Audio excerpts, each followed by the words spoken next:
A paz do Senhor Jesus. Vamos estudar agora a segundo tópico, a segunda parte da nossa lição. Quando no domingo passou, nós estudamos o homem, corpo, alma e espírito. Nós vamos estudar hoje falando do corpo. A maravilhosa obra da criação de Deus. O texto áureo diz: eu te louvarei porque de um modo terrível e tão maravilhoso fui formado. Maravilhosas são as tuas obras e a minha alma o sabe muito bem. Salmo 139, versículo 14. Verdade prática diz: a ciência busca desvendar os mistérios do corpo humano, mas o crente descansa em saber que é obra da poderosa e perfeita mão de Deus. Pois bem, nossa leitura em classe está em Salmos 139, versículo 1, Salmo 4, 13 ao 18. A introdução diz: há séculos o racionalismo e a ciência e o cientificismo procuram explicar a existência humana. Segundo seus propagadores, essas escolas de pensamentos teriam suficientes resposta para o homem em sua busca de compreensão da realidade. Apesar disso, razão e ciência não conseguem desvendar nem mesmo todos os mistérios do corpo humano. Pois bem, tanto a razão como a ciência jamais vai desvendar o mistério do corpo humano, porque isso pertence a Deus, Ele sendo criador do corpo humano. Primeira parte da lição: a maravilhosa obra de Deus. Do pó da terra, o primeiro subtópico. O homem foi criado e feito do pó da terra. Foi feito conforme a imagem e semelhança de Deus, e não o que ensinam a mentira dos professores. Parece até que eles são obrigados a ensinar isso, que o homem foi feito à semelhança do macaco. Eu estudei, mas nunca coloquei isso na minha mente, que o homem foi feito à semelhança ou conforme a semelhança do macaco. Por favor, eu creio sim o que a Bíblia diz. Eu só posso afirmar aquilo que a Bíblia afirma com clareza. Eu afirmo com certeza. Se o homem foi feito do pó da terra, o homem foi feito do pó da terra. Se a Bíblia dissesse que, se a Bíblia diz que o homem foi engolido por um peixe ou por uma baleia, assim eu creio. E se dissesse também que um homem engoliu uma baleia, também eu cria, pois é a palavra de Deus quem fala. É Deus que abre a nossa mente e nos dá sabedoria. O homem foi feito do pó da terra, foi feito de barro, foi feito de uma maneira extraordinária. Ele não foi feito pela palavra. Quando Deus diz: haja luminares, houve luminares. Haja expansão entre as águas e as águas, houve expansão entre as águas. Mas o homem foi feito de uma forma específica e maravilhosa. Não foi feito pela palavra, pelo poder da palavra, e sim foi feito do pó da terra. O segundo tópico da lição: Deus é o autor da vida. Já imaginou isso? Embora muitas pessoas ingratas não compreendem, não tem essa compreensão de entender Deus, que Deus é o autor da vida. Deus quem planejou.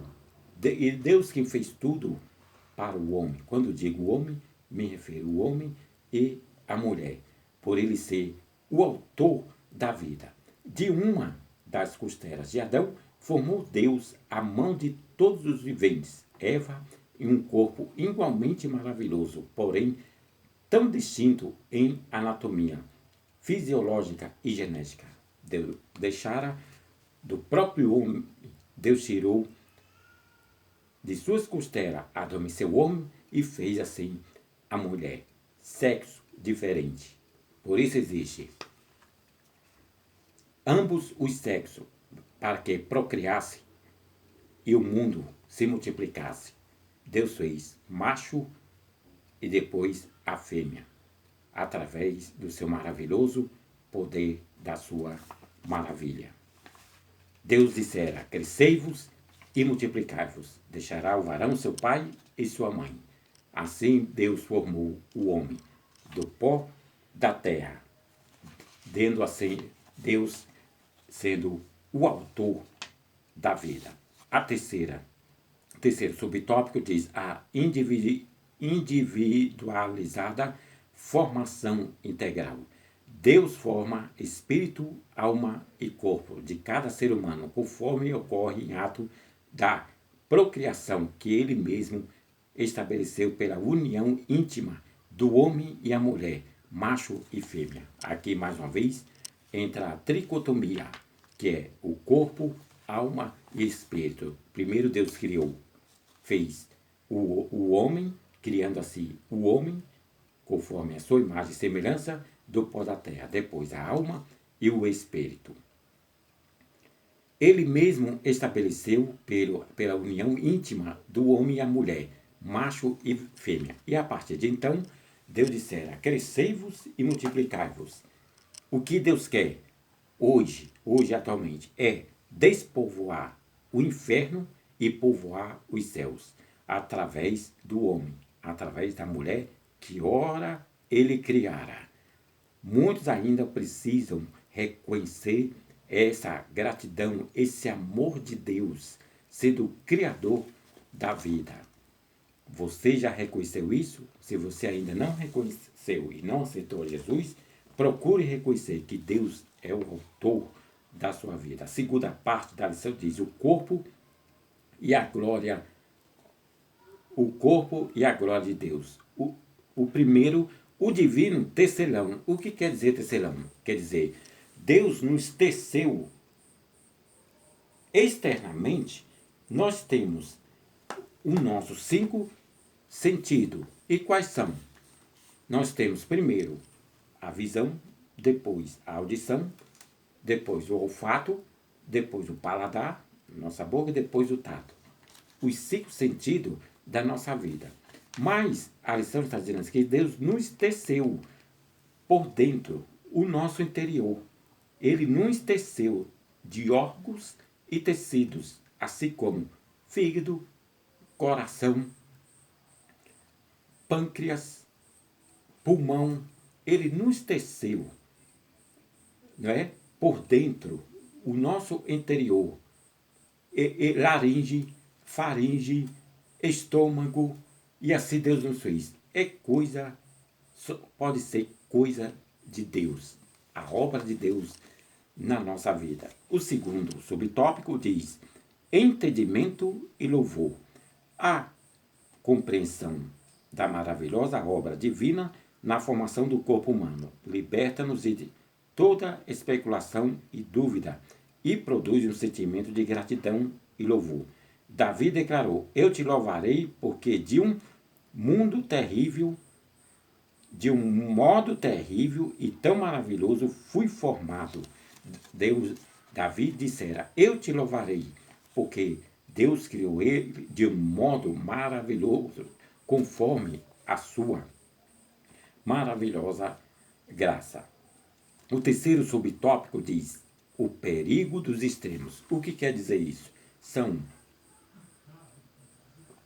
pessoas que são contrários à criação de Deus. São pessoas que sempre vão falar contra a criação de Deus. A exemplo, Platão. Platão não acreditara que existe corpo, alma e espírito, e sim corpo e alma.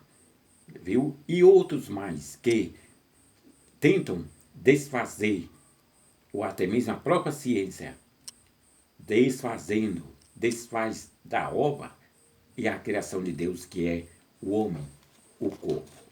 O quarto subtópico da segunda parte diz princípios ou regra. Quando falamos em corpo, temos a tendência de logo pensar em regras, Mas o viver cristão moderado consiste, acima de tudo, na observância dos princípios bíblicos. Um deles é fazer tudo para a glória de Deus, aplicável nas práticas mais simples de nosso cotidiano. É um parâmetro espiritual mais eficaz que regras rígidas e inflexíveis, que pode nos levar ao legalismo. Devemos sempre refletir o que fazemos com o nosso corpo, glorificar a Deus ou visar agradar a nós mesmos. Bom, Deus nos fez, nos criou para nós o adorarmos. Mas devemos tomar cuidado com certas coisas. O que vamos fazer com o nosso corpo? Você tem que cuidar do seu corpo? Sim, mas com moderação, não com exagero. A terceira parte da nossa lição diz o corpo e a coletividade. A prática relacional. O que quer dizer isso? Que nós devemos nos relacionarmos com outras pessoas. Não devemos ficar solitários, sozinhos, sem nos comunicarmos com a sociedade. Embora as pessoas hoje em dia estão usando mais as redes sociais, parece que estão mais separadas do que nunca. Usam mais a rede social, e às vezes nem é verdade. Nem são pessoas humanas que estão do outro lado. E as pessoas estão até mesmo pedindo conselhos, pedindo algo, talvez alguém que não existe do outro lado do aparelho, de um celular, de um notebook, de uma internet. As pessoas não têm mais aquele contato físico, aquele diálogo que tinham antes. Então tem que tomar cuidado com a coletividade. Você tem que ser uma pessoa social na sociedade, sim, mas tome cuidado ao abrir a sua rede social. Com quem você conversa, com quem você fala, a quem você pede o conselho. O segundo subtópico diz a prática congregacional. Quando diz a prática congregacional, está falando do corpo. O corpo tem que se congregar. Para que existe igreja? A igreja foi formada para nós nos encontrarmos. É ali onde as famílias buscam a Deus, se reúnem, se comunicam, oram, buscam a Deus, louvam a Deus de uma forma coletiva ali, buscando em uma só fé e um só espírito. Quando diz aqui a prática congregacional, o corpo é o elemento fundamental de culto divino. As Escrituras nos advertem das necessidades da reunião coletiva, da vida congregacional. Muitos têm sido seduzidos e enganados pelos falsos discursos do que criticam a igreja como instituição, sugerindo o cultivo de uma fé individual ou meramente virtual. Sejamos sábios e prudentes. O movimento dos desigrejados é antibíblico e altamente prejudicial. Verdadeira vida cristã, quer dizer, desagrejados, são aquelas pessoas que não têm responsabilidade nenhuma, não evangelizam, não tem essa coletividade de uns com os outros, não tem igreja, querem viver da forma como querem, de qualquer jeito. Isso não tem nada a ver, Deus só quer o coração, e para começar, Deus não é açougueiro para querer o coração de ninguém. Deus quer a sua alma, que a sua alma, o seu espírito, louve a Ele, a sua vida, o seu corpo, louve o nome do Senhor. E o terceiro e último subtópico, tecnologia e culto. O corpo precisa não apenas estar presente no templo, mas envolver-se diretamente com o culto. Tanto no Antigo quanto no Novo Testamento, enfatiza o aspecto corporal intenso de adoração. Quando aqui diz tecnologia e culto, tome cuidado com a tecnologia. É boa, em parte mas em parte não. Para mim, particularmente, é uma coisa peculiar minha. 2% da tecnologia, para mim, é bom. Eu aprovo. Mas 98% para mim, vocês viram aí, através da tecnologia, os golpes, as falsidades, um querendo destruir o outro, muita desgraça, muita notícia ruim, através da tecnologia, através das informações, muitas mentiras satânicas e diabólicas, ainda mais quando abrange a área política ou religiosa, a tecnologia. Mais que Deus nos livre de todo esse mal. É boa, vai ajudar. Inclusive, a palavra de Deus diz: e por se multiplicar a iniquidade, o amor de muitos esfriaria. Quer dizer, a ciência também se multiplicando e muitos ficando até em casa, ouvindo, assistindo cultos através de redes sociais e não indo para a igreja de uma forma coletiva, conforme diz a lição e conforme Deus se agrada da nossa integridade, da nossa socialização de uns para com os outros. A conclusão diz: a verdadeira adoração ao Criador abrange a integridade e integralidade do nosso ser, o que inclui todo o nosso corpo.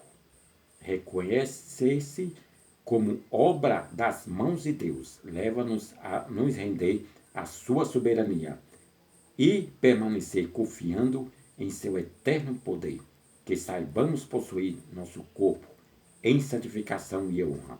1 Tessalonicenses capítulo 4, versículo 4. Que Deus assim vos abençoe. Esse é o nosso canal Desperta. Quando eu digo o nosso, não é só meu, é seu também. Desperta Cristãos. No YouTube temos também Harmonia Musical. No YouTube, que é mais música, exemplo, teclado, sax alto, leciona algumas coisas sobre música, o que é a música, como se tocar, as posições no violão, na guitarra, ou no teclado, no sax alto, e assim por diante. Temos também no YouTube o nosso cardápio rápido, que são pratos e comidas rápidas. Às vezes você não tem tempo quando chega para preparar aquele belo almoço e belo jantar. Aí você vai no meu canal, ali no cardápio rápido, e faz pratos rápidos e fácil para alimentar o seu corpo, pois o corpo também precisa se alimentar, mas se alimentar, consumir com moderação, para que não traga nenhum mal, nenhuma coisa ruim para dentro de nós e no nosso corpo, porque o nosso corpo percebe e reclama se tem alguma coisa ruim dentro de nós. Devemos de nos alimentar sim, mas com moderação. Que o Senhor Jesus os abençoe. Fique em paz em nome do Senhor Jesus. Meu muito obrigado. Estamos estudando esta lição: corpo, alma e espírito.